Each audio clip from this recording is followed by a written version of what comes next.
Okay. All right, so this is the next lecture in Module 3, Energy Bands and Carriers.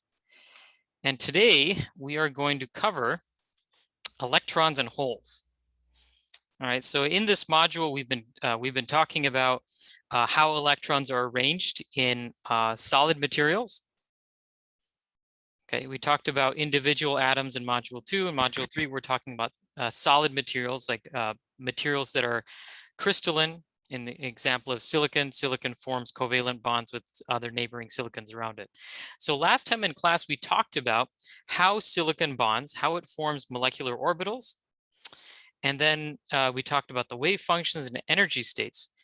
And then we looked at the orbitals that would be in a silicon atom when it was on its own. Then we looked at what the silicon orbitals would look like when they bond with other silicon with other silicon atoms, pardon me. And so we'll just quickly recap some of that.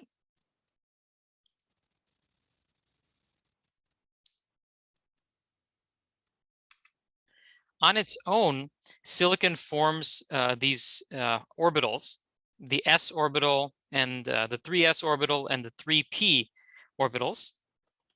And there's 3p orbitals, one in the x, one in the y, one in the z direction. And these orbitals, they reconfigure themselves. These 4 orbitals, 1 spherical and 3 dumbbell ones, become 4 asymmetric dumbbell-shaped orbitals. Okay, and these are hybrid orbitals. This is what happens when silicon bonds with a neighboring silicon atom. Okay, and the angle between these orbitals are 109.5 degrees. It forms a tetrahedral bond. And what we found out last time when we talked a little bit about orbitals is that it'll look something like this, okay? Where, you'll have 2 silicon atoms like this, and they'll have this sp3 hybrid orbitals. And in the middle, those sp3 hybrid orbitals will constructively interfere, and they'll form bonding orbitals. We talked a little bit about bonding and anti-bonding orbitals last time, so I just want to touch on it again real quick. So if you have 2 atoms that are next to each other, and each of their wave functions, they each have their independent wave functions.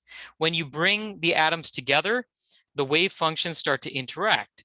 And there's this concept of linear combinations of orbitals where the wave functions literally superimpose on each other. When they add together, you can see that in the middle here where they add together, they constructively interfere. And so you end up with a higher electron density between the nuclei. Okay, and in the case of the anti-bonding orbital, they destructively interfere. The wave function is psi1 minus psi2. Then the sum looks like, or the subtraction of the 2 looks like this. You end up with low electron density between the nuclei. When you have a lot of electrons between the nuclei, that's good for bonding. So that's called a bonding orbital. And the opposite is true for the anti-bonding orbital. There's low electron density between the nuclei. So the electrons, like in atoms which will bond together spontaneously, like silicon would, the bonding orbital has a lower energy than the anti-bonding orbital. All right, so we talked about those. We talked about bonding and anti-bonding orbitals.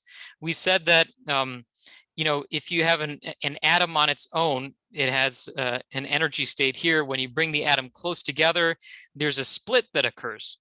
Splitting means that you get one energy state slightly above, one energy state slightly below, and one is the bonding, one is the anti-bonding orbital. Okay, this is the case for a hydrogen atom. For silicon atoms, we found out that silicon forms these sp3 hybrid orbitals. So each silicon atom bonds to neighboring silicon atoms around it. Okay, it shares an electron with the neighboring silicon atoms. And what happens here is that you have this effect of energy level splitting, but it's a more pronounced effect. Okay, you actually end up getting a whole band of energies. It's something called the valence band, and a whole band of energies called the conduction band.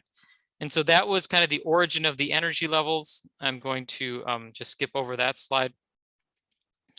Okay, when we draw our energy band diagrams, we just draw the conduction band and we draw the valence band. We don't bother drawing lines for all these energy states in between them. So this is a shorthand diagram. And the key points of the energy band is that above EC, you have a band of energy states. Below EV, you have a band of energy states. And in between, you have a band gap where there are no energy states. This band gap is a very important property of semiconductor materials. And we're going to talk more about that today. All right. So we talked about the two mechanisms of electrical current. We talked about electrons going from state to state. We talked about holes. You know, holes are basically the absence of an electron, and these holes can also move from place to place. In order for electrons to be able to conduct, you need to have electrons and you need to have empty states for the electrons to move around in. And the same is true for holes. You know, you have to have a combination of electrons and empty states for holes to move. Okay, the differences between the two is you can see in the case of electrons, it's mostly empty. When a band is mostly empty, you have a few electrons that can hop around here. And in the case of holes, when the band is mostly full, it's mostly full. And so this absence of an electron is what moves around the lattice. Okay, so which band are we going to have electrons, and in which band are we going to have holes? So we'll start off with that as a question for today.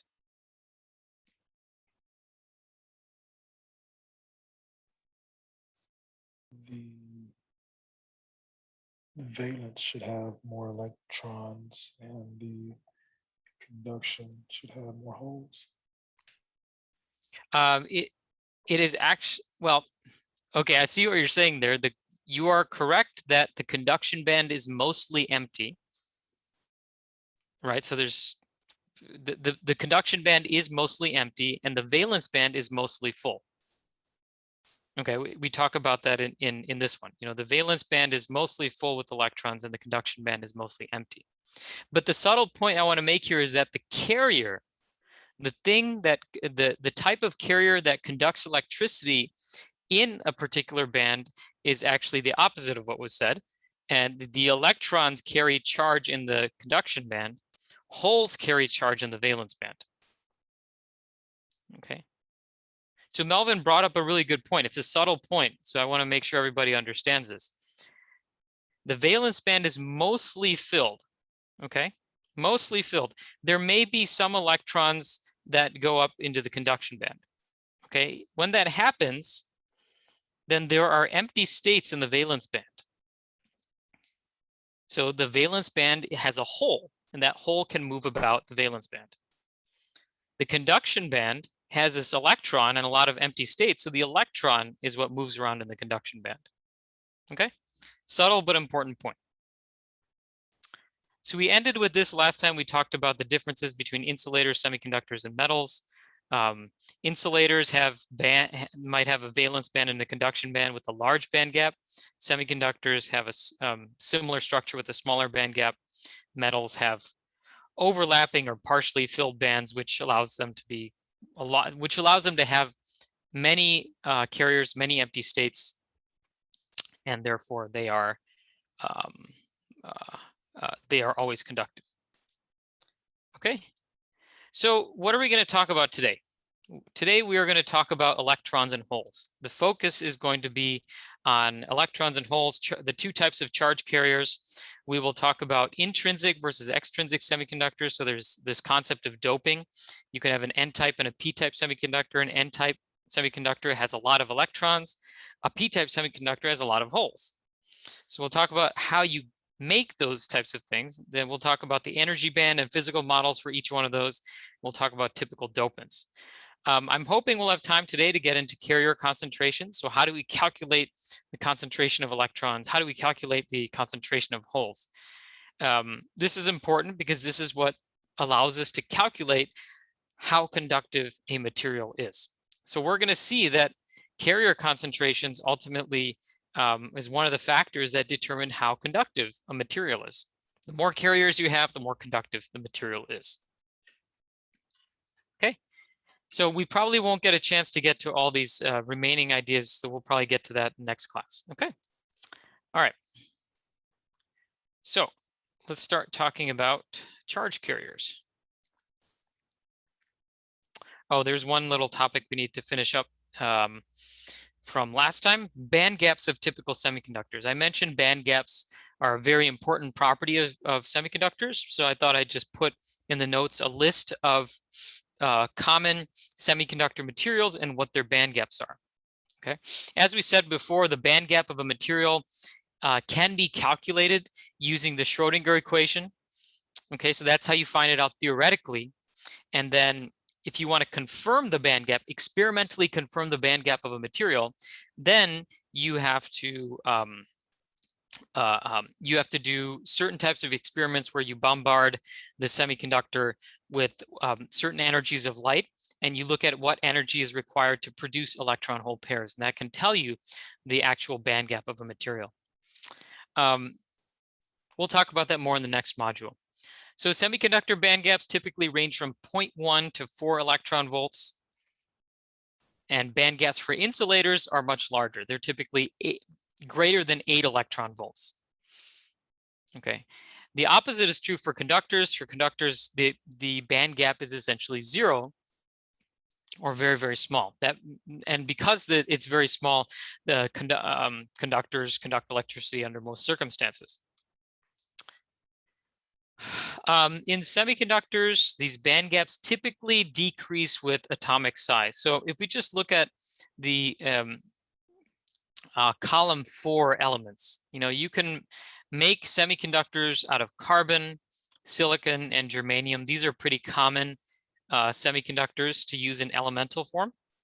And you can see here that the band gap for crystalline silicon is 1.12 electron volts. We use this as a reference because this is the most common type of semiconductor. If you go to a larger atom, like germanium, then the band gap decreases. In fact, it gets cut by nearly half. All right. So as a result of that, I mean, what do you think is going to happen? Do you think germanium is going to be more or less conductive than silicon? Or let me put it another way. Is it going to have more or less carriers? More carriers. That's right. That's right. So if we go in the opposite direction, if we go to carbon, we can make crystalline carbon, where carbon tetrahedral bond, just like silicon. That material, as I mentioned before, is otherwise known as diamond. Crystalline carbon is also diamond. And turns out that diamond can behave as a semiconductor, but it has a very large band gap. Okay, beyond the 4 electron volts, which is typical for semiconductors. So this is a larger band gap material. So I just want to show you the trend here is that as you go up the periodic table to smaller, as you go to smaller elements, the band gap increases. Large band gap materials can be used for high temperature applications, harsh environment conditions. Low temperature, low band gap semiconductors can be used for things like infrared detectors and so on. So there's besides the elemental, there's a 3,5 and the 2,6 semiconductors.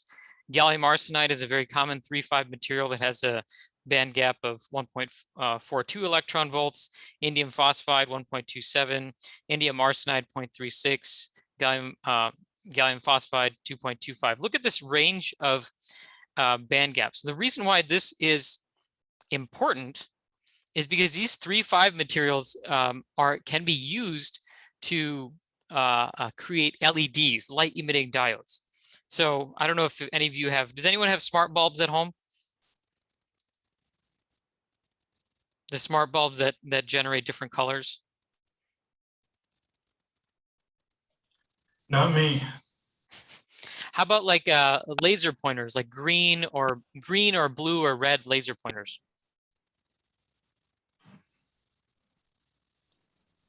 Yep, a red laser pointer. So, okay. So I mean, like we have these, they all are built with diodes. They're built with semiconductors, and actually it turns out that the color of light that they emit is dependent on the band gap of the semiconductor. Okay, so gallium arsenide with the band gap of 1.42 electron volts, it will give you, it'll give off light in the, I think in the 800 to 900 nanometer range, which is in the, it's not visible to us, but if you tune gallium arsenide with some aluminum, or you start using these indium-based materials, then you can get wavelengths that are in the blue, red, and green, and just by choosing the type of material. So it's important. So this is where we come to these semiconductor alloys. The band gaps can be tuned. This is called band gap engineering. They can be tuned by creating mixtures of materials.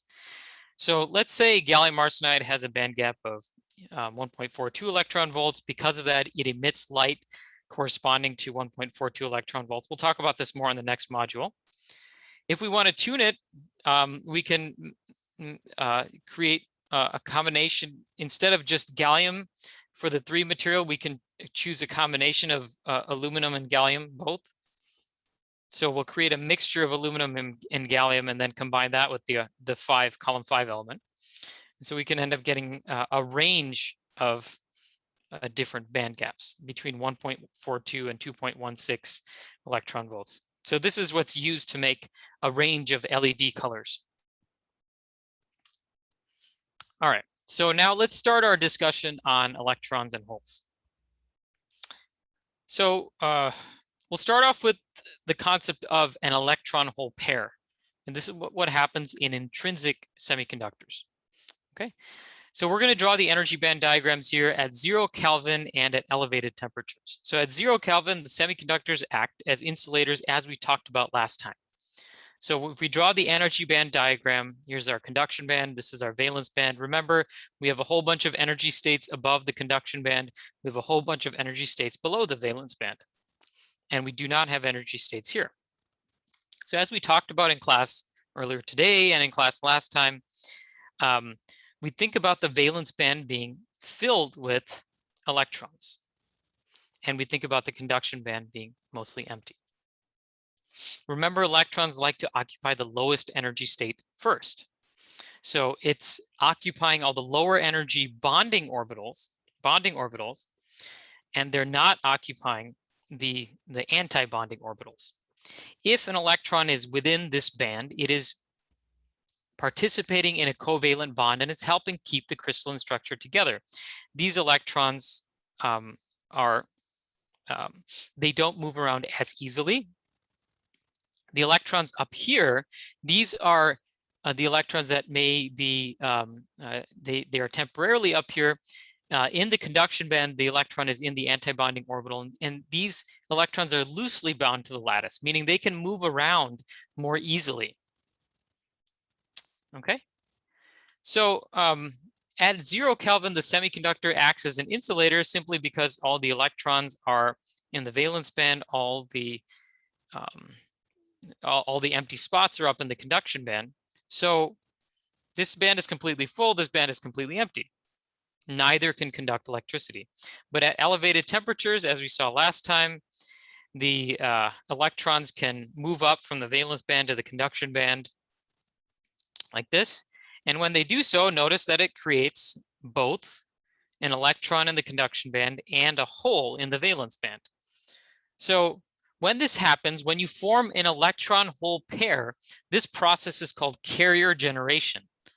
An electron-hole pair is formed.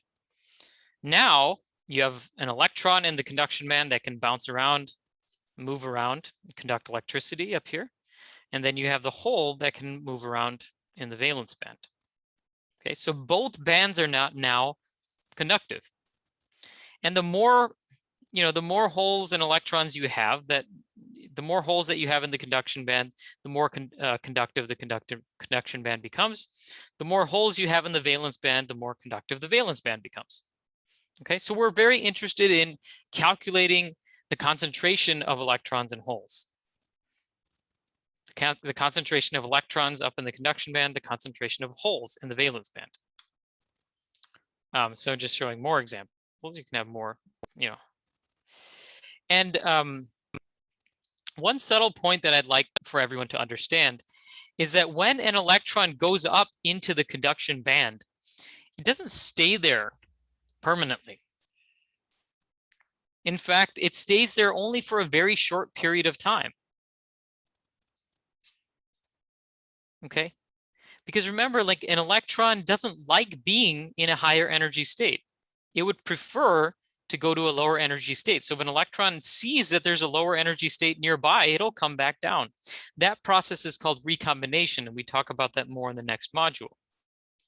So, you want to think about these processes as just like electrons are going up into the conduction band, and then they're coming back down. They're going back up, they're coming back down. So they're kind of bouncing around between the two. This process happens at elevated temperatures. It does not happen at 0 Kelvin because there's not enough energy for the electron to go up into the conduction band. Okay, you got the idea. Any questions so far? Electron hole pairs. Okay, next up. Now we could talk about intrinsic semiconductors. So in intrinsic semiconductors, you already know it. It's an undoped semiconductor. Okay, so what we're talking about on this slide is the carrier concentrations in intrinsic semiconductors, just called the intrinsic carrier concentration.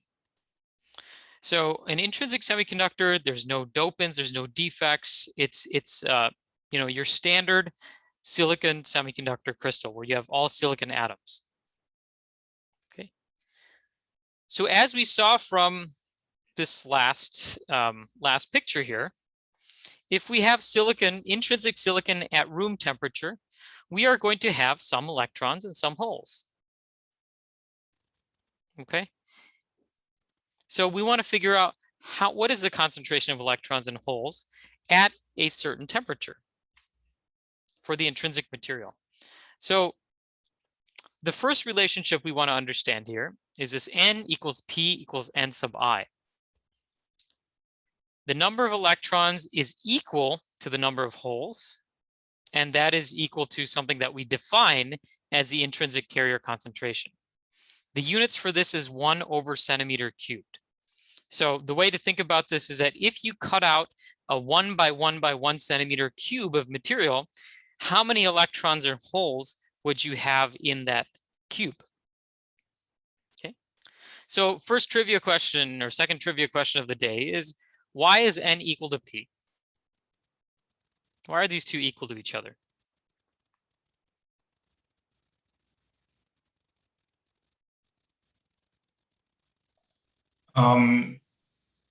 At 0 Kelvin, there won't be any holes or extra electrons. Basically, the electron just comes out of the hole. They're created at the same time. So exactly. Yeah, they're created at the same time. They're created in pairs. So that's why we refer to these things as EHPs, electron hole pairs. So that's why the number of electrons is equal to the number of holes in an intrinsic semiconductor. We'll see that this is not the case in an extrinsic or doped semiconductor. So, it seems like a very simple concept right now, but I just want to make sure that we all agree on this, on the same page on this. Okay, so so the N sub I, this which is it's a constant you can look up in a book, but it does vary as a function of temperature. The N sub I refers to the hole concentration as well as the electron concentration. And for most semiconductors, N sub I is typically low. This is because semiconductors are not very conductive. Okay.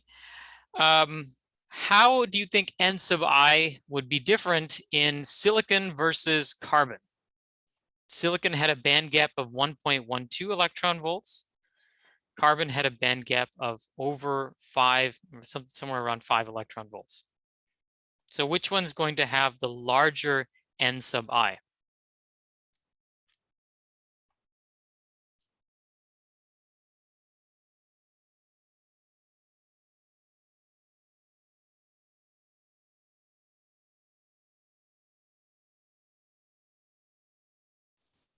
Silicon? Silicon, that's right. So why did you choose silicon?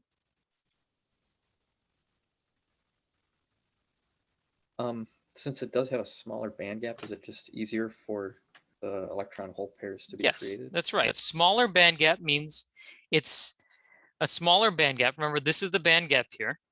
The smaller the band gap is, the less energy it takes to form an electron hole pair. Because the electron, there's not as much energy needed for that the electron has to go up here. Good.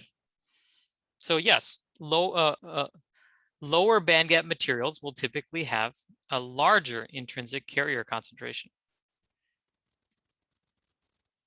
And as the band gap becomes smaller still, it'll basically, when the intrinsic carrier concentrations become really high, that's when you have a conducting material. You have a conductor instead of a semiconductor. Okay. All right. So the way to kind of the mental model that you can have in your head, the physical model is sort of drawn here. Each one of these gray circles that you see here are silicon atoms. You think about those as being the nuclei. Okay. Think about each one of these blue lines. You see how there's two lines between them, because in this notation, basically each line represents a single electron. Okay, I know in some of our other diagrams, we draw a single line between them. So that means an orbital holding 2 electrons.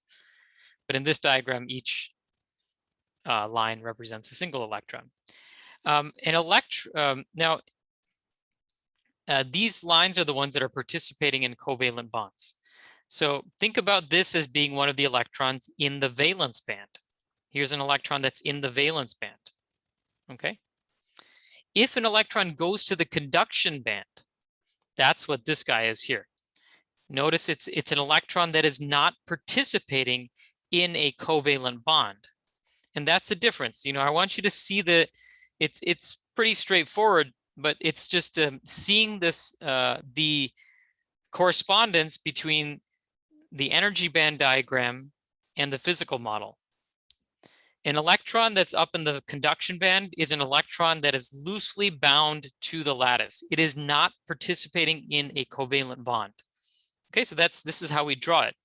The electron is not participating in any covalent bond. So it's kind of in the lattice, loosely bound. It can move around left, right, up, down, what have you.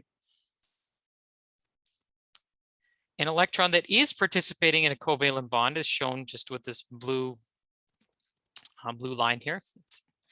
And then a hole, as from the energy band diagram, it's where you have a missing electron in a covalent bond. In other words, you have an incomplete bond. Covalent bonds typically require 2 electrons, but if the covalent bond happens to be missing one of the electrons, then that is a hole. Because that's how we denote the hole in this. Oops. That's how we denote the hole in this diagram. There's a hole here because there's an incomplete bond. There's another hole here because there's another incomplete bond. Okay. So the interesting thing is these things can actually move about the lattice. One sec.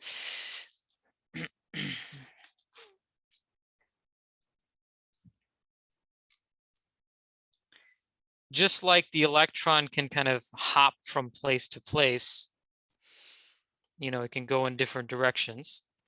The hole can also hop from place to place, like the hole can move this way. When the hole moves this way, the electron from the neighboring bond moves the other way, right? So the hole is able to move through the lattice just like an electron can. It's a slightly different mechanism. So it turns out the holes are a little bit slower, but we model that by using something called effective mass, which we'll get to later. Okay, so we've talked about some of these discussion questions already. At room temperature, an intrinsic semiconductor can conduct electricity, but an insulator does not. So the reason here is because the insulator has a larger band gap, so it takes more energy to bring electrons into the conduction band to make the material conductive. Second question. Is it possible for an intrinsic semiconductor to have an unequal number of electrons and holes? Why or why not? I think we answered that one too. So we said electrons and holes are created in pairs. So it's not possible for an intrinsic semiconductor to have an unequal number of electrons and holes. We talked about this third question, what happens to the intrinsic carrier concentration if we elevate temperature? Just to make sure, can someone tell me what would happen to the intrinsic carrier concentration if we elevate temperature?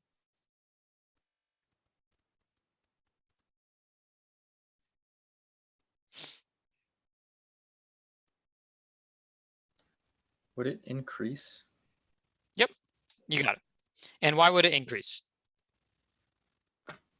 You've got more energy in the material, That's right. I would think, from the heat. Yeah. Okay. Mhm. So more energy means that electrons can be elevated into the conduction band. All right. Now, next question. What is the intrinsic carrier concentration at absolute zero for a semiconductor?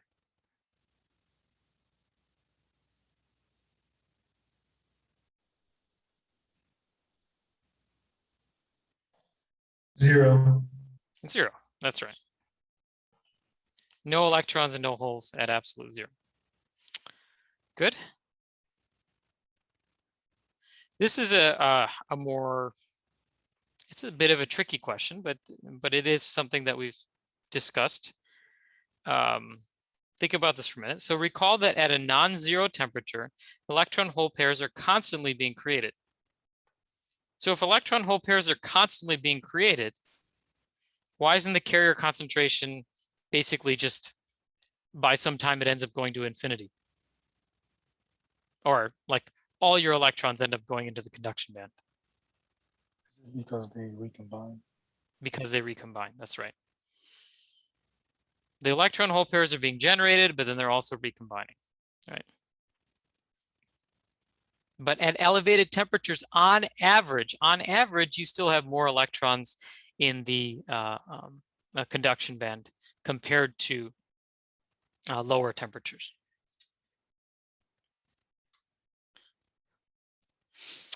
Okay. All right, next topic is some more details on how intrinsic carrier concentrations change with temperature. So now that we have a qualitative feel for how intrinsic carrier concentrations change, we know that carrier concentration would become higher at higher temperatures.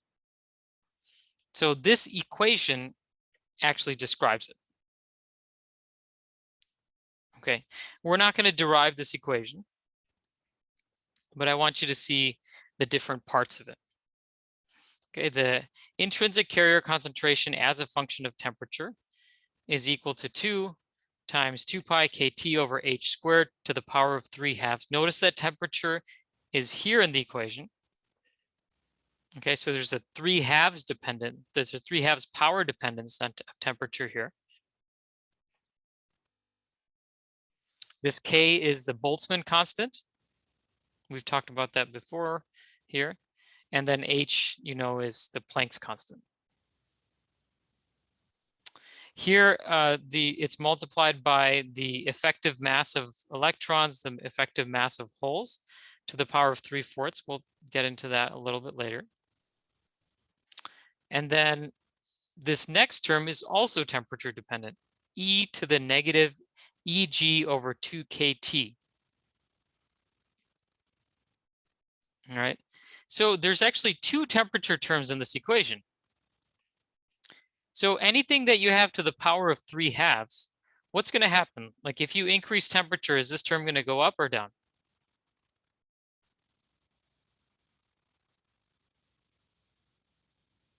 You have temperature to the power of 3/2. Up. It'll go up. Yep.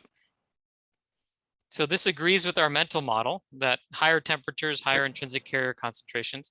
And how about this exponential term? This one you need to think about a little bit more.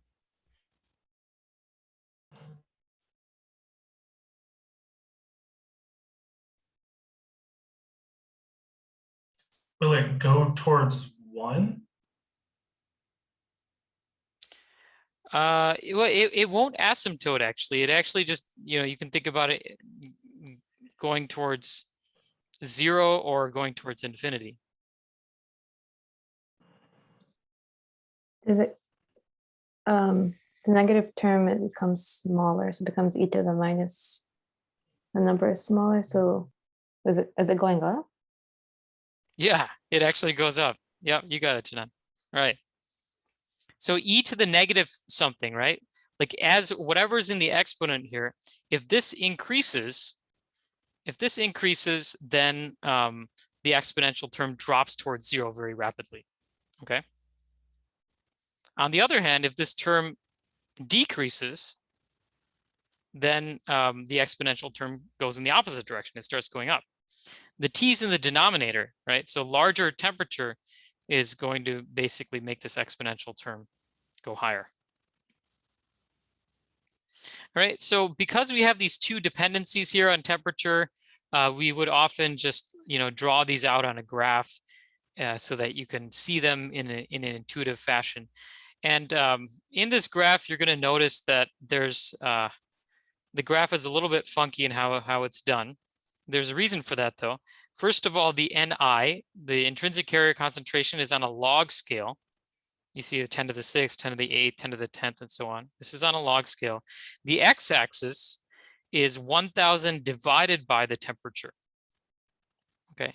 And the reason why they do it this way is because if you plot them out in a log scale and then a 1,000 over t here, then you'll end up getting these nice straight lines when you plot your Ni. Okay. So a convenient scale is provided up here. Okay. This is the temperature in Kelvin for the x-axis, and then the y-scale is the Ni. So you start here. This is the low temperature. This is 250 Kelvin. This would be, like close to freezing below. 300 Kelvin is close to room temperature. That's why there's a line here. And then this goes up to higher and higher temperatures here. Okay. So you can see the exponential increase in the carrier concentrations as you go to higher temperatures. So I just want to bring up one point here is that, you have germanium here, silicon here, and gallium arsenide here. You can see the intrinsic carrier concentrations here. Which one do you think has the largest band gap? I know we looked at the band gaps on a separate slide in the table, but just based on this, which one do you think has the largest band gap? And which one has the smallest one?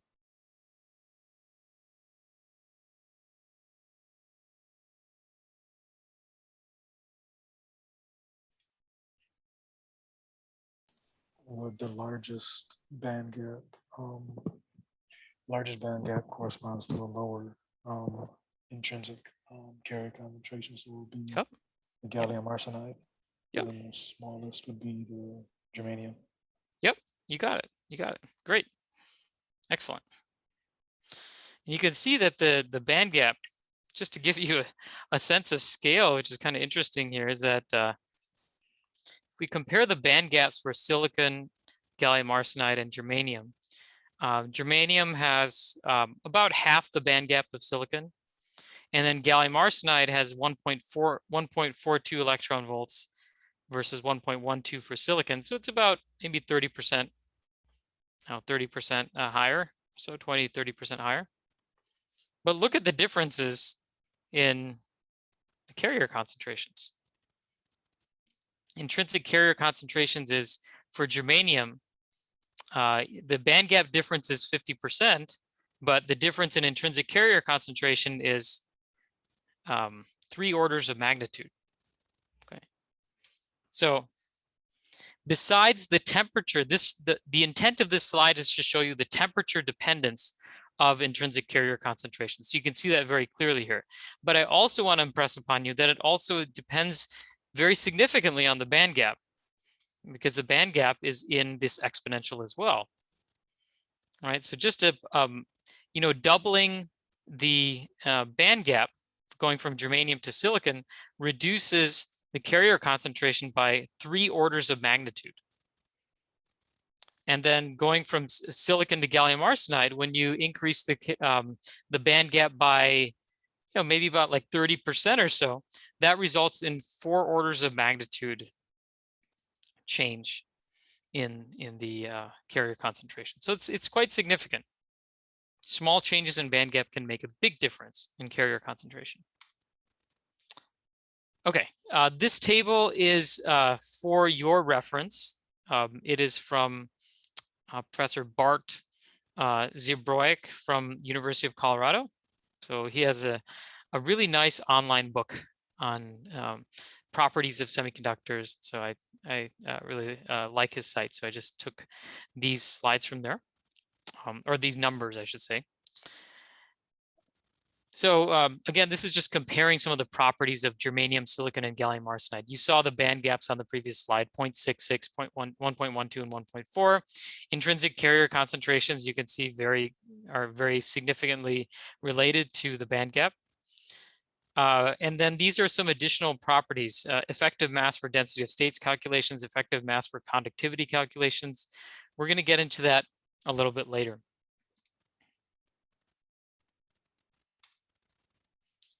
All right, now let's talk about doped semiconductors. So we talked about silicon on its own, which when you have pure silicon. Now let's talk about what happens if you introduce impurities into the silicon. Okay, now one of the homework questions in module 1 was what are the 4 types of impurities, or 4 types of crystal defects? Does anyone remember what the substitutional impurity was?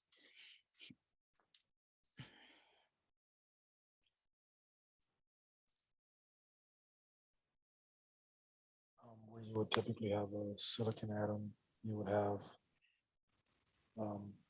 different one. Yep. You replace one type of one atom with another. So let's just go to that slide again real quick, just to remind everyone.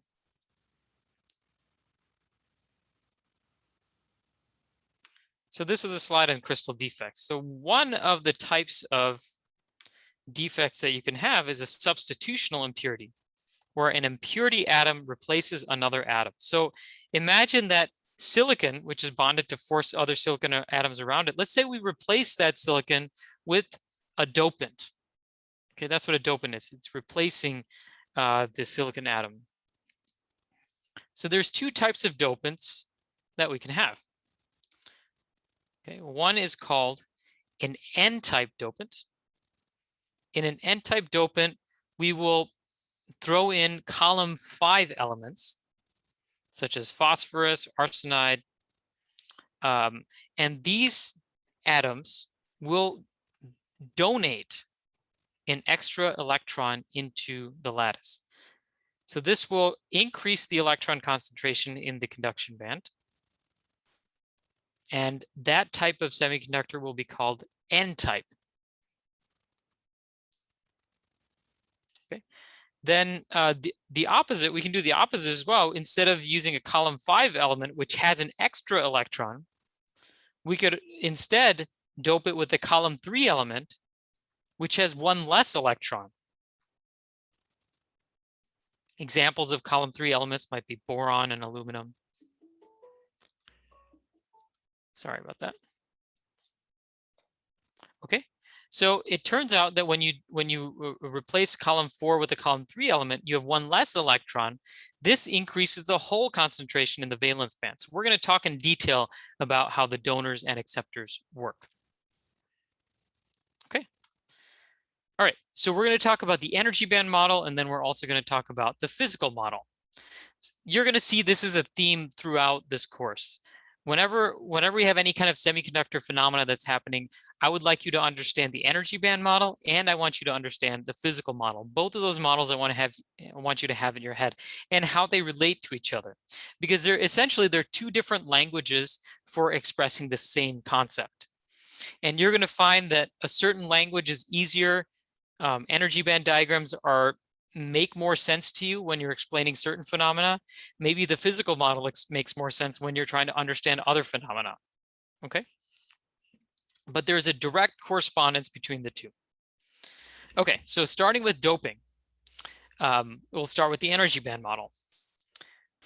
So we're going to draw energy band diagrams for an N-type and a P-type semiconductor. So recall that a perfect silicon crystal has a band gap where there are no energy states in between, right? In between EC and EV, in a typical intrinsic silicon, there are no energy states there. But when you introduce a dopant introduces energy states within the band gap. How does it do this? So I want you to think about this is we kind of have to think back to module 2, the Schrodinger wave equation. We have to think about orbitals. So the Schrodinger wave equation basically gave us wave functions for certain types of atoms. Okay, if we had all silicon atoms all have the same wave functions, right? You bring the silicon atoms together, and there's the energy level splitting that occurs, and you end up forming a nice organized set of bands up in the conduction band, a nice organized set in the valence band. When you introduce an impurity, a non-silicon atom, that atom has a slightly different wave function solution to the Schrodinger equation. And so that is going to create these additional energy states somewhere within the spectrum of energy states. Okay, depending on what atom it is, it's going to put in, it's going to create some energy states, and it may be within the band gap. Okay, so it turns out different materials put energy states in different locations. We'll get to that in a second, but I just want you to understand the concept that impurities can introduce new energy states within the band gap. So starting with the donors.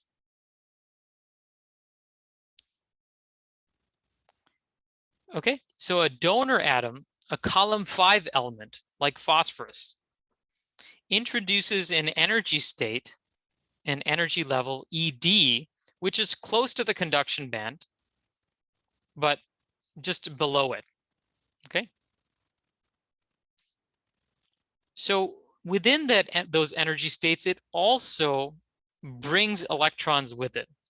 That's the second important concept. Remember, column 5 elements had an extra electron in the lattice. So it brings an extra electron with it. Just to hammer that point home, let me just, well, we'll look at the physical model on the next slide. All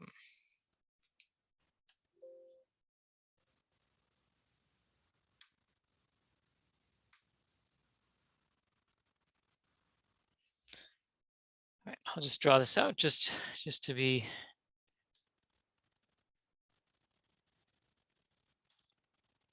So this is our, oops.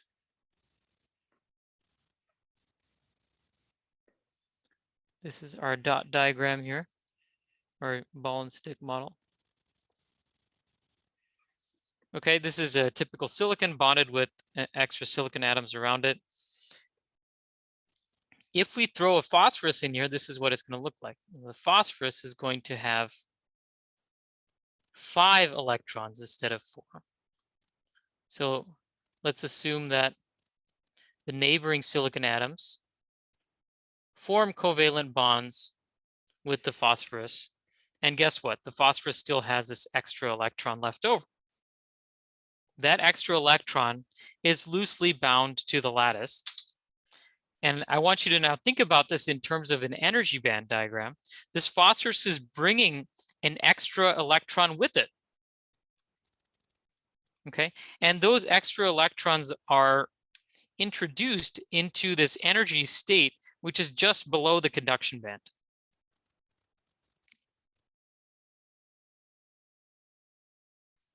Okay, so at 0 Kelvin, the electrons will remain in this donor energy level, just below the conduction band.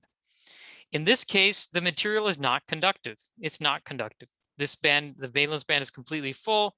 The conduction band is completely empty. And the donor levels, this is completely full. So none of these can really conduct electricity. But here's the thing, with doped semiconductors, these electrons are in an energy state very close to the conduction band, maybe like 0.1 eV away from the conduction band. So even at very low temperatures, 50 Kelvin, there's enough energy for the electrons to go into the conduction band. Now keep in mind, 50 Kelvin is very, very cold. The conversion from Kelvin into Celsius is you take Celsius and you subtract the temperature in Kelvin would be the temperature in Celsius minus 273. I'm sorry, plus 273. I'm getting that mixed up. So 50 Kelvin would be what, minus 220? Minus 220 degrees Celsius, pretty cold temperatures. But even at that temperature, there's enough energy for electrons to go into this conduction band. Okay, so at room temperature, there's definitely enough energy for these electrons to go up into the conduction band. This is said to be ionized. And what that means is that the electrons are now able to be in the conduction band. Conduction band is an anti-bonding orbital, so the electrons are basically loosely bound to the lattice. They can move around, they can hop from state to state. Okay. Now, another important thing that you notice here, when we compare this to intrinsic semiconductors, notice that you can have electrons in the conduction band and not have any holes in the valence band. You know, the holes, the electrons are not dependent on creating a corresponding hole. Said another way, we could say the electrons and holes are not necessarily formed in pairs. These electrons are literally coming from the dopant atoms, okay? So when we have an N-type semiconductor like this, now we have a high electron concentration, but the hole concentration is low.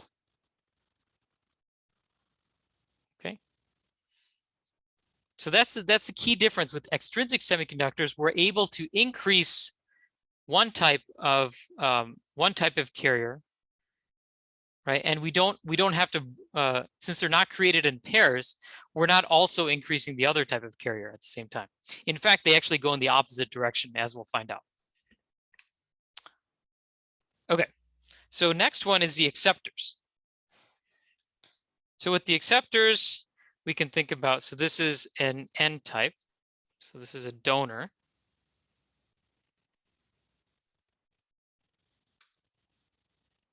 Okay, now if we draw an acceptor here, so this would be intrinsic.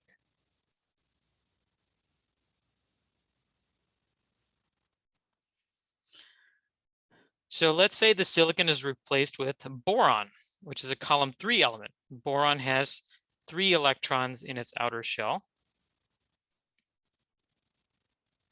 Okay, I'm just gonna, 3 electrons, I'm gonna delete this one here. Okay, so this will form bonds with 3 neighboring silicon atoms.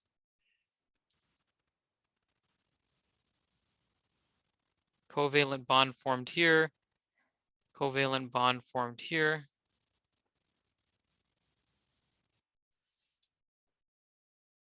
There's another silicon atom here, but you see that boron has only 3 electrons. So the silicon will donate an electron here, or it brings in 1 electron to this covalent bond.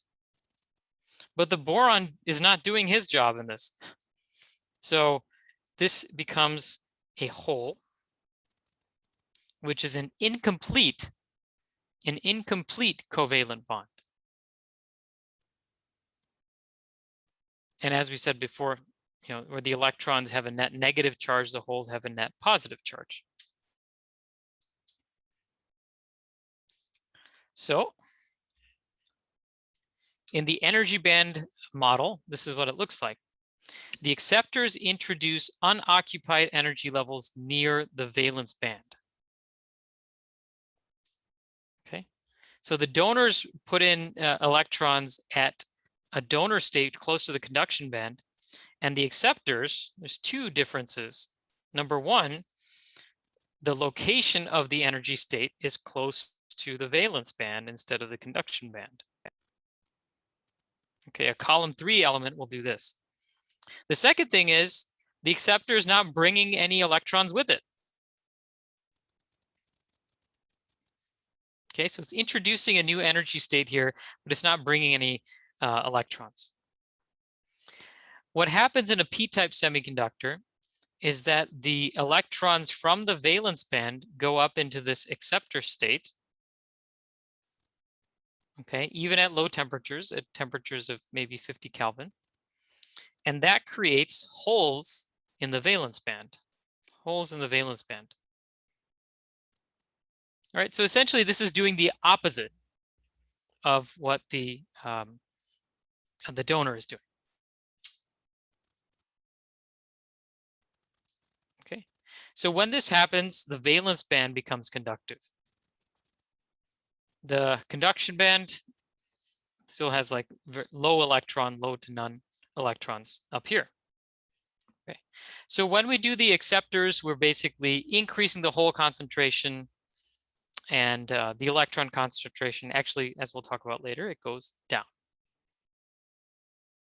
Okay, very different than when the electrons and holes are created in pairs in the intrinsic semiconductor. All right, any questions? Any questions on the energy band model of donors and acceptors? I have one. Yep, I go don't ahead. know if it's maybe getting a little ahead of Sure. things, but Mhm. so when you have a normal, I guess, band gap and you have these like an LED, for instance, that emits photons, that's because you're having electrons jump that band gap, right? When an LED emits photons, yes, that's correct. That's correct. That it Okay. requires the electrons to go into the conduction band, and then when it comes back down, when the electron Okay, comes it'll back down, it releases a a photon. photon. Okay, so I guess in this case with these donor and bands and acceptor bands, will it do anything like that by chance, or? Ah, that's a really good question. That's a really good question. We're going to talk more about generation and recombination in the next module. Oh, okay. But I want to make one point here because it is a good point that you brought up. If an electron were to go from conduction band and drop back down into the donor state here, this is such a small amount of energy. A small amount of energy. If there were a photon to be given off or some kind of energy to be given off, it would have very low energy associated with it. Okay. All right, this gap is much larger. So the majority of the recombination events actually happen between the conduction and valence band. So to kind of add on to that he said, Sure. when it kind of recombines from EC to ED, it gives off the low energy. So does that mean that it emits something that's outside of the visible range? It's possible, but a lot of times what happens is that an electron will go to ED and then from there it'll recombine into the valence band. Ah, I see. I got you. Okay. Yeah. So that it's like a two-step recombination process, which we'll talk about a little bit more in the next module. Okay. All very good questions. All right. So let's talk about the physical model then. I drew this out in the OneNote, so I hope that allowed you to understand what the bonding looks like. So this sort of summarizes that. So acceptors, column 3 element, the boron has 3 electrons in its outer shell. It can only complete 3 out of the 4 necessary bonds. And so we think about this incomplete bond that we denote as a hole here. Okay. And with only a small amount of thermal energy, this incomplete bond can jump around the lattice. Okay. This has an effective positive charge. And when I say jump around the lattice, I want you to understand what I mean by that. So if this has a net positive charge, if I actually put an electric field pointing this way, then the hole will end up moving this way. If I put the electric field in the opposite direction, the hole will move in the opposite direction. So we can make these holes and electrons move in different directions depending on what voltage is applied to the material. Okay. The fact is they are able to jump around, whereas electrons that are participating in covalent bonds, those guys are stuck there. Right, so those things aren't going anywhere. Donors, as we said, 5 electrons in its outer shell. When it bonds, it creates an additional electron into the lattice, and this electron is loosely bound, so it's able to move around. So semiconductor engineers will play around with different materials. Okay, they'll play around with different dopants to get different structures of the band, right? When we talk about band gap engineering, we are talking about choosing materials and creating recipes for different alloys and materials that will give us a certain band structure that we want. So for dopants, these are the locations of those energy states that are introduced by impurities, depending on the type of impurity that we have. So we look at the silicon, for example, focus on this because you know that we look at silicon most of the time in this class. Okay, so this is our EV down here. This is EC up here, 1.12 electron volt band gap between the two. Column 3 elements like boron, aluminum, gallium, notice that they all create energy states close to the valence band down here. Okay, and this is saying that this is 0.04 electron volts away, 0.06 electron volts away, and so on. On the other hand, column 5 elements like phosphorus, arsenide, these introduce energy states very close to the conduction band. Okay. So just by the type of material that we're doping it with, we can have a good idea of what the corresponding band diagram will be. So interestingly, if you take silicon and then you dope it with a material like carbon, you get states even further down. If you dope it with gold, gold atoms introduce a state right in the middle. And this happens, there's a lot of interesting things that happens here. Oxygen also introduces states with many states within the band gap.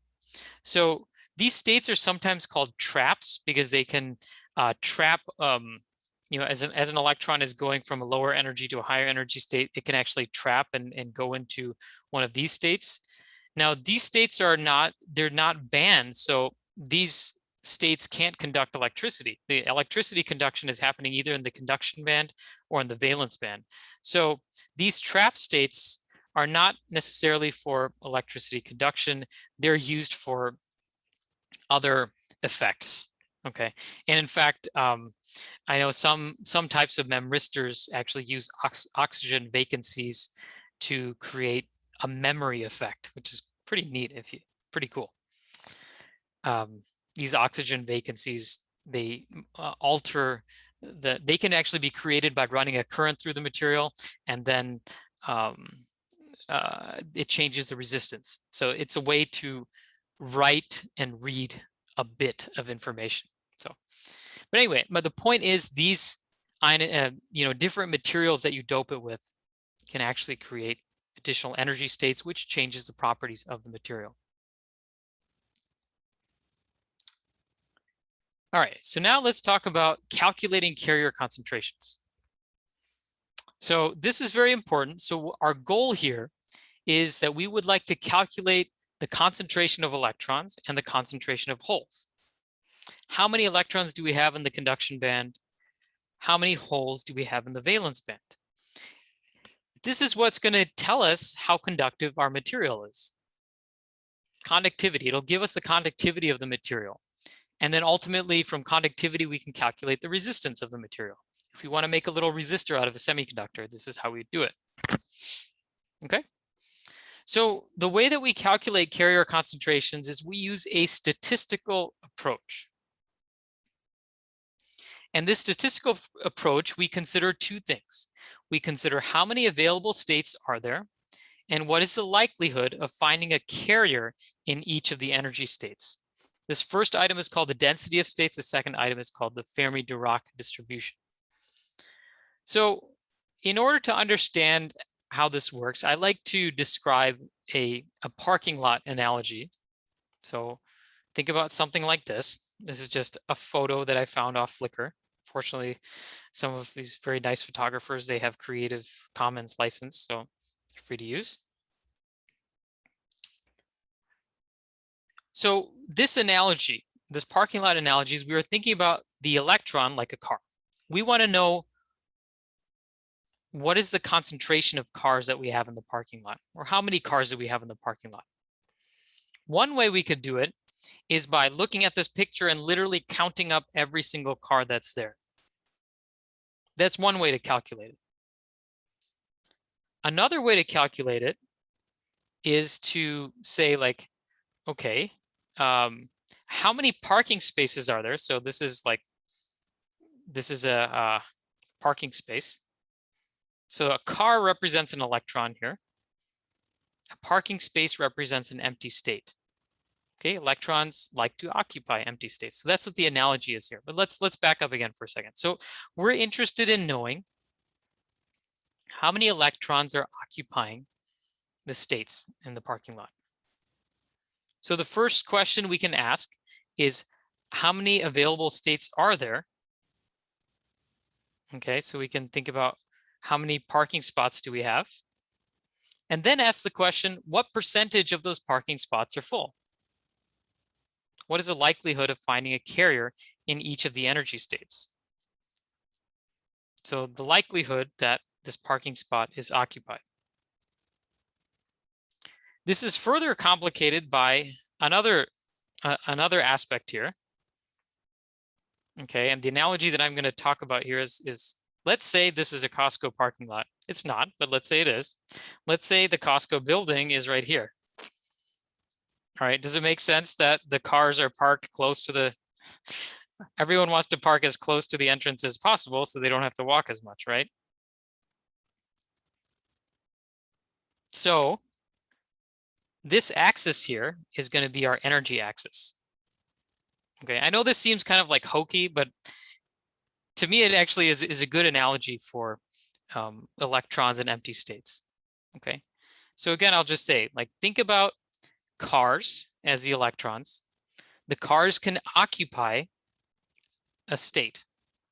All right, so this is, you either have an electron or you either have an electron or an empty state, one of the two. Okay, an empty state is represented by a parking spot. So in our Costco parking lot, the electrons are filling up the parking spots close to the building, right? That is corresponding to the rule that electrons like to occupy the lowest energy states first. You see how the electrons are basically filling up the low energy states first, and then there are some electrons at higher energy states. There are some electrons at higher energy states still. And look out here. Oh, there's an electron at a really high energy state. Why the heck is it out there? We don't know. But there's some probability, okay?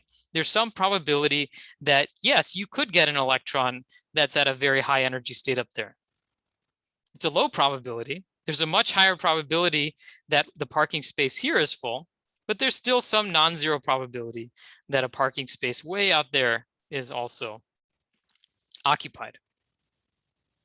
Okay. So when we want to count up how many electrons we have in this parking lot, we have to consider how many available states there are. So what is the density of parking spaces in the parking lot? You can see that, you know, here it kind of looks like the density is pretty uniform, right? You have a uniform set of parking spots here. But in a semiconductor, the density of states actually varies based on the energy. Okay, there are no energy states within the band gap. There's a lot of energy states in the conduction band, a lot of energy states in the valence band. Okay, so we have to think about the density of states, and then we also have to think about what is the likelihood of finding a carrier in each one of the energy states.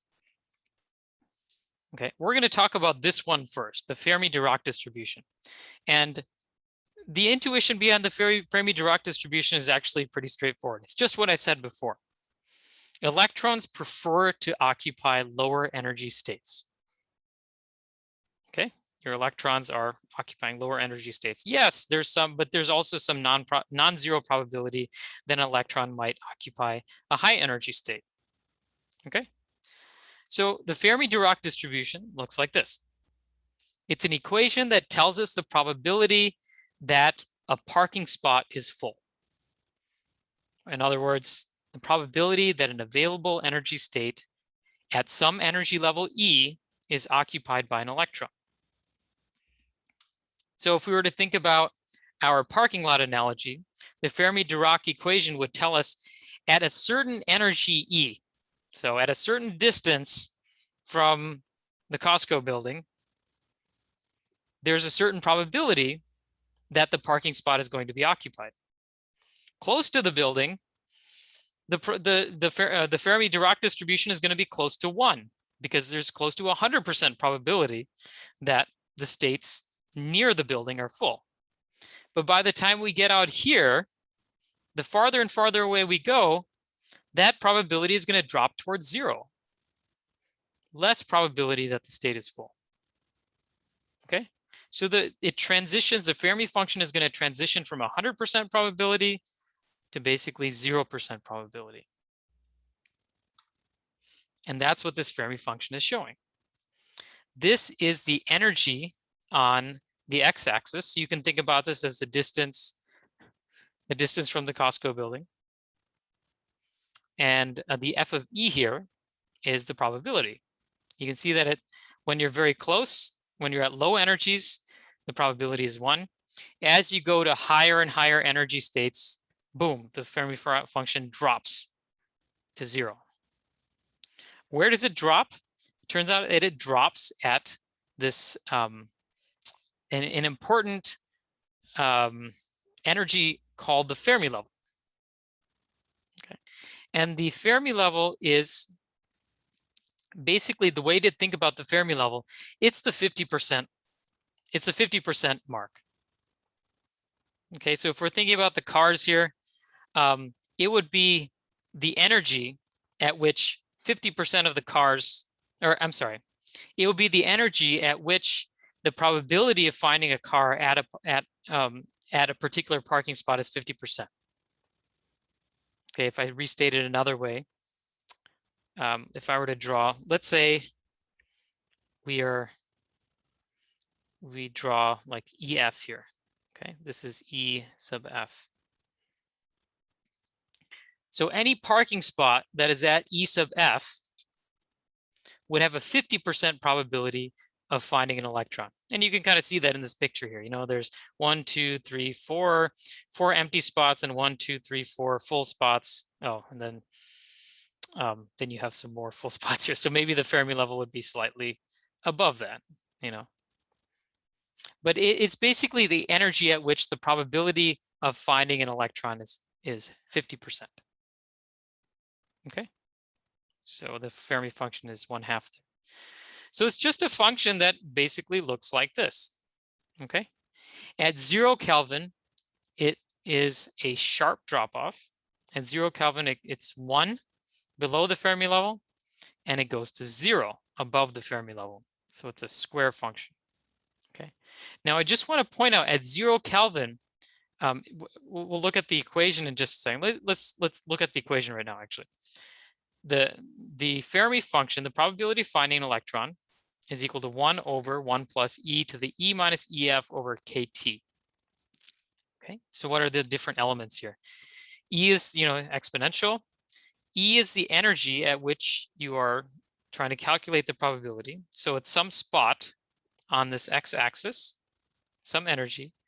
E minus ef is the difference between the energy that we're trying to solve for and the Fermi level. So if we're out here, for example, this E minus EF would be the difference in energy between the energy that we're looking at and the Fermi level.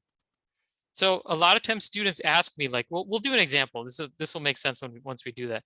Students will ask me like, why, you know, you didn't give us an energy. You just told us that it's 0.3 electron volts above the Fermi level. That's right, because it's always a relative to the Fermi level that we calculate these energies.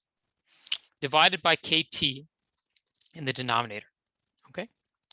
Now I just want everyone to know that if temperature is 0, then this whole term becomes undefined, okay? So the Fermi function, you have to know this as a definition, is that at 0 Kelvin, the Fermi function is 1 below the Fermi level and then 0 above the Fermi level. You just have to know that by definition. Now, once you get to non-zero temperatures, then this equation you can actually solve. And if you were to graph it out, it would start looking like this. Instead of a sharp transition going down like this, it will look more like a curved transition, a sigmoidal shape, if you will. Okay. So as you increase the temperature, the sigmoid will become more and more of a gradual transition. So this is T1. Okay, this first sigmoid here.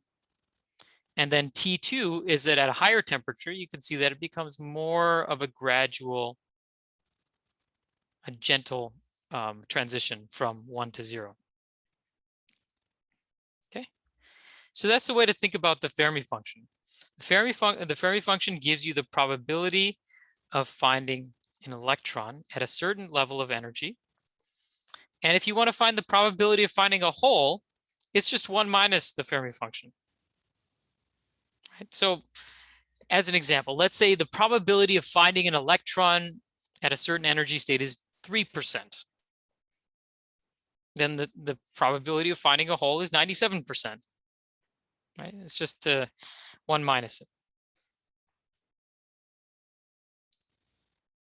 Okay. So qualitatively speaking, the picture you should have in your head, whether the parking lot thing helped you or not, it's fine if it didn't. Another intuition you can just think about the Fermi function is saying electrons like to occupy the lowest energy states first. So obviously at low energy states, we're going to have a very high probability of finding an electron. Low energy states are going to be full.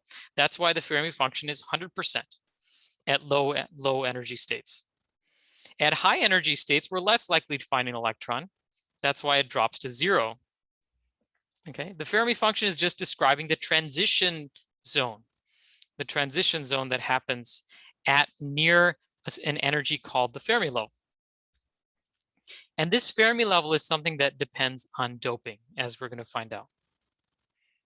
Okay, we can move that Fermi level up and down depending on how we dope the semiconductor.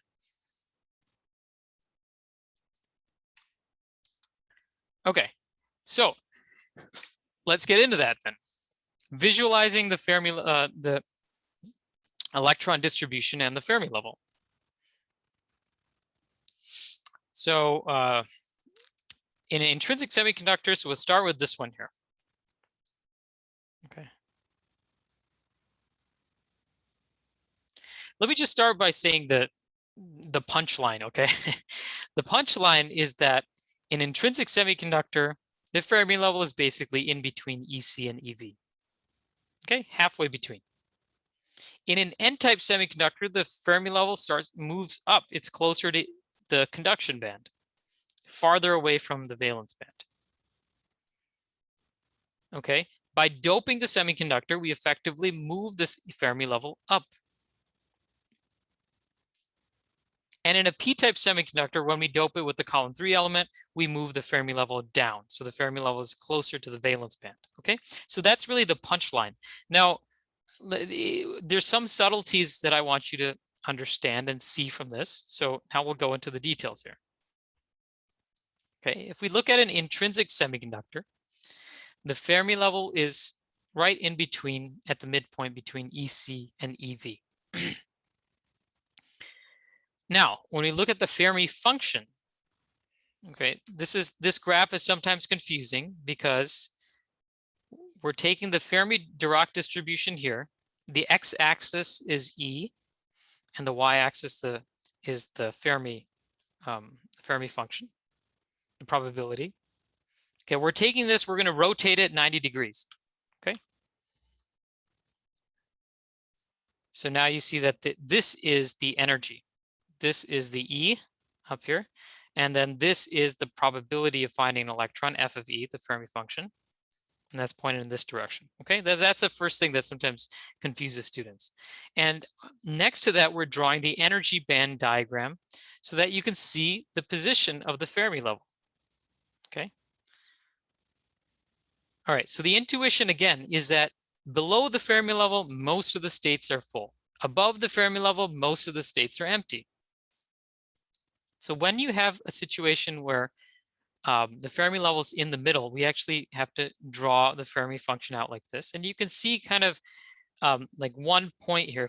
If we look really close at where the conduction band is, you notice that the Fermi function is close to 0, but it's not 0 completely, right? Because the Fermi function just trails off like this. It doesn't actually ever get to 0. So there's some non-zero probability that we can find an electron up in this EC, in the conduction band. Okay. Now let's think about this. This sort of makes sense. This sort of makes sense with our physical model. At non-zero temperatures, electrons will have enough energy to go up into the conduction band. And these what that means is the electrons are loosely bound into the lattice and they can move around. In an intrinsic semiconductor, electrons and holes are created in pairs. So when an electron is created, a corresponding hole is also created. Okay, so our electron concentration in the conduction band and our hole concentration in the valence band are equal to each other. Okay. So as a result of that, that's one of the reasons why the Fermi level turns out to be in the middle. Okay, there's some non-zero probability of finding an electron in the conduction band, and that's shown by the fact that the Fermi level, the Fermi function is close to 0, but not quite 0 up here.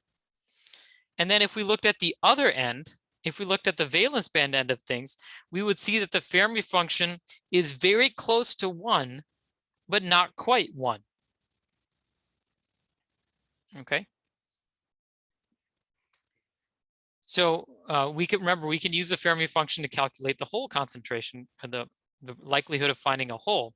And we'll see that they're kind of like mirror images of one another. And what that means is that electrons and hole concentrations are the same when the Fermi function is right in the middle. Okay, any questions on that?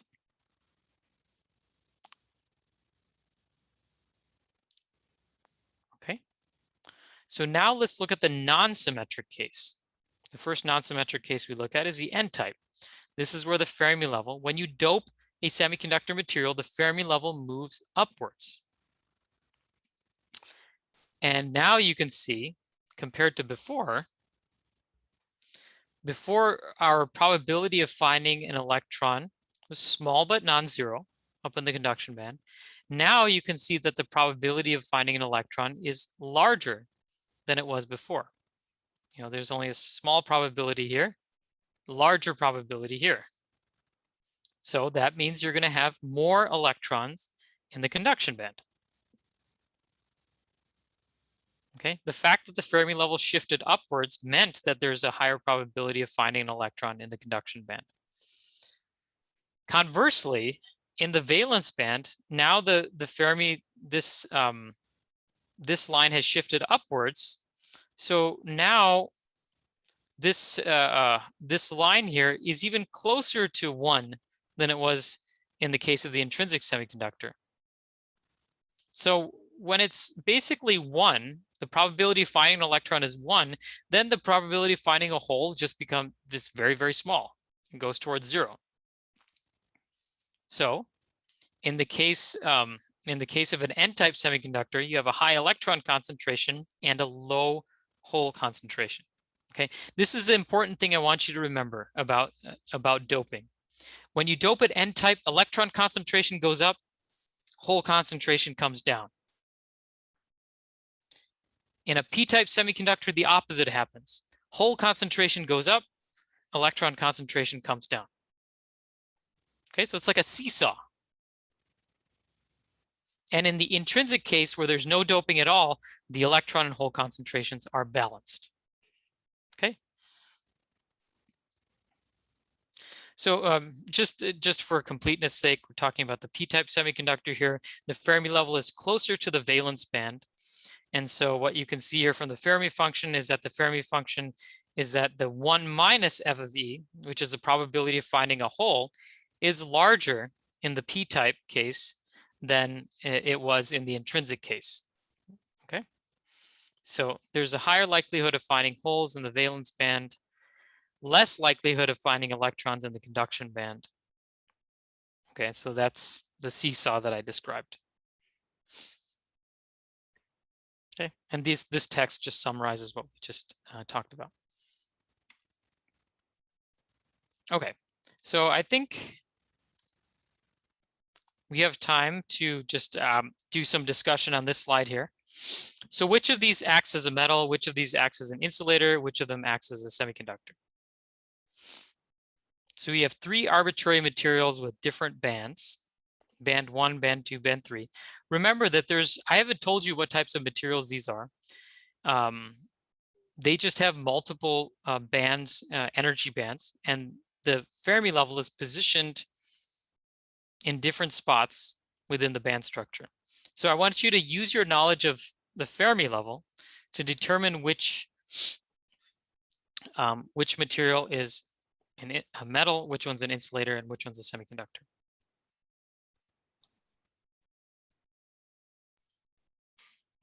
Is 2 a metal? 2 will be a metal. That's correct. Yep. And what's the rationale? It has a half full, like a partially full band. Yep. Yep. So band 2 is partially full, so that's going to be your highly conductive layer. How about band 1 and band 3? I believe 1 will be the insulator and 3 will be the semiconductor. Or no, sorry, the other way around. Actually, no, but both are going to be non-conductive. Okay. Band 1 and band 3 are going to be non-conductive. Why? Because when you're below the Fermi level, well below the Fermi level, the band is going to be completely full, right? Oh yeah, I was talking about the materials, not the bands. Sorry. Oh, okay. Yeah, you're already one step ahead, which is great. But I just want to make sure, just hammer in these points here. Well below the Fermi level, the bands are going to be completely full. So band 1 is completely full, and well above the Fermi level, band 3 is completely empty. So band 1 and band 3 are non-conductive. Band 2, on the other hand, the Fermi level goes directly through it. So that means below the Fermi level, there's a lot of carriers, a lot of electrons, and above the Fermi level, there's a lot of empty states. So this band has both carriers and empty states. So the band 2 becomes conductive. So this is a metal. Material 2 is a metal. And then material 1 and material 3. We can start with material 3 here. How can we interpret material 3?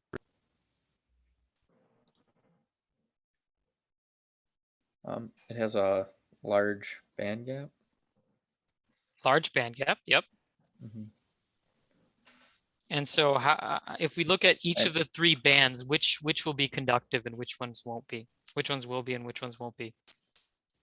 Band 1 and 2 will be conductive, band 3 won't be. Band 3 definitely will not be conductive because it's way above the Fermi level. Yeah, I guess band 2 may not be either. Yeah, band 2 and band 1, I think in this problem, they're trying to emphasize this fact that the Fermi level is kind of far away from band 2, far away from band 1. So what ends up, the thinking is that they want us to think is that band 2 is pretty much empty, band 1's pretty much full. Right, because there's a large spacing between the Fermi level and where the bands are located. If you compare that to material 1, so material 3 is, say it's an insulator. Now material 1 has a similar kind of thing where the Fermi level is in between the 2 bands, but the distance between the bands is much smaller. So the Fermi level is pretty close to band 3, it's pretty close to band 2. So maybe someone else could just describe real quick how this one's going to work? So I think that material one is a semiconductor. And I guess in this kind of intrinsic case, it looks like band 1, band 2, and band 3 are all non-conductive. But there's a low likelihood, like you said, because they kind of taper off, Mhm. that there's a low likelihood that you'll find electrons in band 3 at the lower portion of band 3, and the low likelihood that you'll find holes at the top portion of band 2. Yeah, that's right. That's right. There's a low probability of finding electrons just at the bottom of band 3. Low but non-zero probability. So you can potentially find some electrons here. And in the top of band 2, close to the Fermi level, you may find some holes. Okay, so band 3 and band 2, you know, they can be semiconducting. We can think about them as being semiconducting. There are some holes in electrons, just not that many. And then band 1, I think you mentioned, was band 1 is going to be completely full because it's far below the Fermi level. So this one will be non-conductive. Okay, so that's the intuition behind the Fermi level, you know. Below the Fermi level, the probability of finding an electron goes to 100%. Above the Fermi level, the probability drops to 0. But there's a transition zone. There's a gray zone, as Melvin pointed out. So if the bands can encroach into that gray zone around the Fermi level when it's not very far from the Fermi level, then you can have some non-zero probabilities of having electrons and holes. Okay. All right, so it looks like we are just out of time today. We'll pick it up from here next time. We'll start with this example. If you're able to do this example on your own over the weekend, that will give you a head start on the Fermi Dirac distribution and the homework problems that we'll have upcoming. Okay. All right, so remember that Friday to turn in your 1-paragraph summaries of your topics. And then Monday, you can turn in the online version of your homeworks. You know, there'll be a few quiz questions and some questions related to the homework. Okay. So this week, yeah, you have a bit of a workload this week, but you know, we're spreading out the workload over the course of the semester, hopefully. If you have any questions or concerns about it, you know, email me. If you need to meet with me individually, happy to do that. We can meet over Zoom. Just let me know. All right. Thanks. Yep. Thanks, everyone. Thanks, Have a good day. Have a nice weekend. You too. Bye. Bye-bye.